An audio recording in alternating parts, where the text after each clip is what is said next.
You know, when I look at myself today in the mirror, I am very saddened by what I see.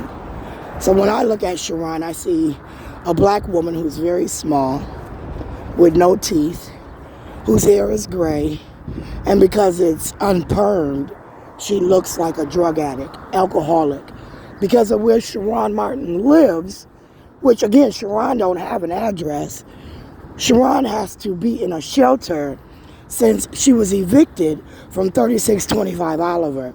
She was evicted from Oliver December of 2013. And she had to be out by January 11th of 2013. Sharon was out of there. And Sharon has not had a lease in her name since. You can count Moonraker, but if you count Moonraker, then you have to ask if Moonraker put the lease in my name, if I was given a voucher where I was supposed to pay half of the rent, a third of the rent, a fourth of the rent, or was I obligated to pay $950? I paid $950. And as I paid $950, again, they said I didn't pay it. So now imagine taking your money to the Ace Cashing, giving them money, and then them telling you that your rent wasn't paid. And that's exactly what they did at Moonraker Apartments. The second month when I paid my rent, I had lost my job.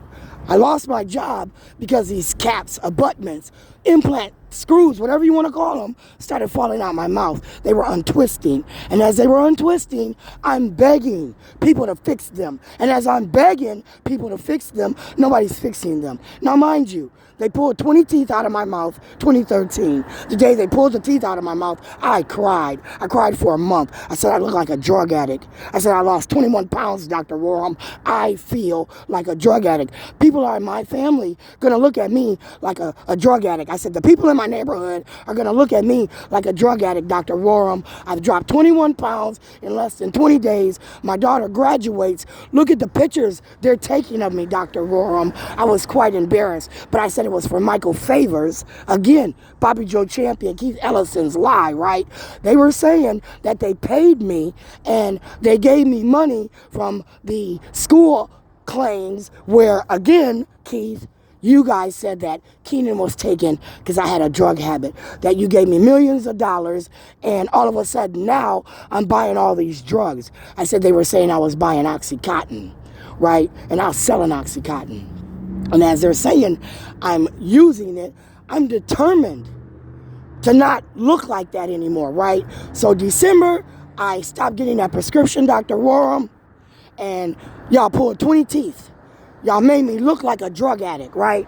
So as they made me look like a drug addict and nobody was helping me with these caps in my mouth after they took 20 teeth, by the way, 20 good teeth. They weren't even going to give me Novocaine, were they, Josh? Huh? If it hadn't been for Joshua R. Williams giving me that small amount of money, I would have had 20 teeth pulled, no Novocaine, right? That shit would have hurt like hell, Keith Ellison, but you guys didn't give a fuck, did you? You couldn't stand me, huh, Keith? You didn't even fucking know me, did you, Keith? Never met me one day, according to what I know, right? Fallacy says you raped me, but according to what I know, I never met you. I said that although you know, you were a district employee, right, Keith? You worked for District 59, Area 5. What do you want to call it? Huh? The Democrats, North Minneapolis?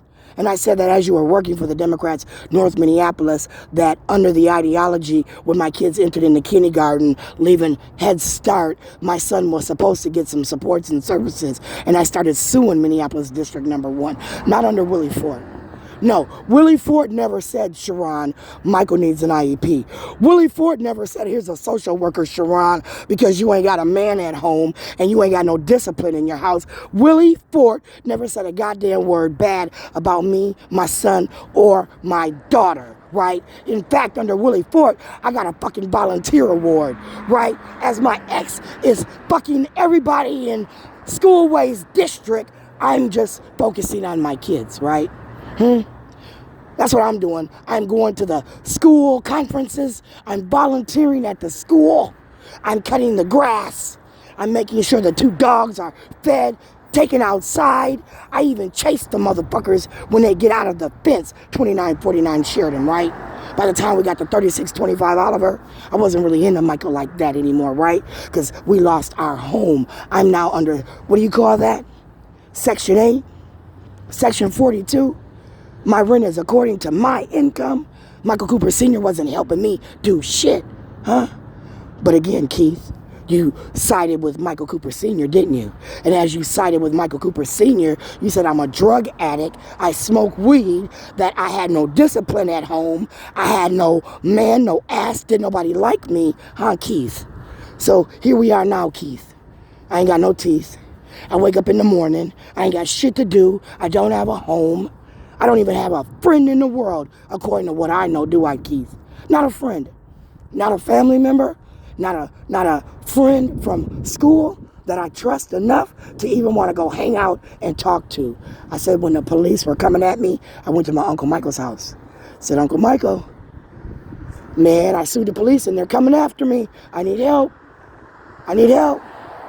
Nah, he didn't believe me either. And that's okay. He moved out of the Robbinsdale district area and him and Libby got a nice new house somewhere else, right?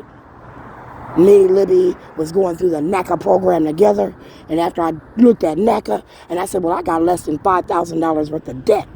I don't need this program. I said I could buy a house on my own, didn't I? They didn't let me do that though, did they, Keith? Huh? As I walk up and down this streetway, Keith, and I think about Keith Ellison, Barack Obama, 2003, 2004, I decided that was around the time where I lost 2949 Sheridan, and I claimed I was the first flipped victim in the city of Minneapolis. Case study. They were flipping homes, and it worked. And as they flipped them homes and it worked, all y'all got flipped homes, and I got put out of 2949 Sheridan as I lost my home. Me. My first house I bought. And under that first house I bought, right, I was flipped. And as that home was flipped to me, I tried to save it. Michael Cooper didn't give a fuck about it. Michael Cooper wasn't paying no lights, no gas, no rent. The motherfucker wasn't even paying, daycare at that point. And we can prove it based on how much his fucking cell phone bill costs. How much his fucking Beats in his car costs. Those fucking Sean John outfits he was wearing on the bus, Nate, all the time. As again, I'm trying to make sure the daycare is paid, mortgage is paid, food's at the house for me and the kids and the dogs. You be very clear, Keith. You be very clear, Keith, that each time I think that you're playing games with me, each time I think it has to do with the $417.6 million I said you bargained under Barack Obama and got a school grant under. And as you got that school grant under and you dog walked me at my mama's house and you made my mother hate me, Keith. Oh, you made my mom hate me, Keith. Keith said, Mildred, if you don't stop fucking with your daughter, I'm going to put you out your home. And I wrote that in a complaint, didn't I, Michael Davis? I said, they're threatening my mother's lease. 2014. That was 10 years ago. She was a lot more spry. She was a lot more into what was going on. My mom's 10 years older now. That makes her 85. It saddens me. But these are facts. Right, Keith? No, I don't want to work with Keith Ellison. I said I'd rather die. I said, unfortunately, I have these nightmares that I think they raped me, Michael Cooper Sr. I said that before I met you. Remember, I said I was by myself for about a year, Michael. I said I was by myself for about a year because I had been going through some shit. And Michael didn't believe me that I was by myself for a year. And I was by myself for a year because, see, I had thought that the love of my life, Benny, at that point, really broke my heart. I thought that I was raped at the Prince concert. I thought my mother didn't like me because she put me out, right? One morning she just said, you got to go. I didn't have nowhere to go. I called my dad. My dad said, you can't live with me.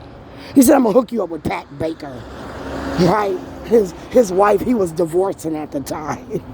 And as he hooked me up with that bitch, I swear to God I was raped then too, didn't I, Pat? We just didn't talk about why I didn't like the Marine. But everybody knew that I had an issue with the Marine. I didn't want to speak to the Marines. I didn't want to go around the Marines. I hated the Marines. Why? Because they kept saying, Sharon, date somebody. Sharon, you need to date somebody. Sharon, you need to date somebody. Look at the Marine. He's a good catch. And the motherfucker raped me, didn't he? Tanya from North. Was your man. I'd love to see you again. I seen you at Craig Martin's funeral. I said that was Bobby Joe Champion, Tim Croker, re-raping me. Just like you, Tim. I said, you calling me Sharonda all my life, knowing damn well I didn't like you, knowing damn well my name wasn't Sharonda, was like raping me over and over again. So I said that when Bobby Joe Champion had all those North students meet me at Craig Martin's funeral, Greta, I said that was Bobby Joe Champion re-raping me. Why? Because all those girls there hated me. Huh, Tanya? And you were there. I remember as your boyfriend was shoving his dick in my mouth, raping me as a Marine, looking at your picture on the wall. Yeah, I had some issues growing up. I sure the fuck did, Keith. And I can't forget that. See, these are nightmares that I now have thanks to you taking my weed from me. Thanks to you opening up my mind and wanting to relive my teens and my childhood. Pat Baker, Kim Ellison, and Jackie Baker. As we're reliving that, we had to relive how my daddy said, you nasty bitch, you weren't in school, you were being snatched off the stage because you were stripping. He said all you wanted to do was shake your ass and get fucked. You wanted a man to take care of you.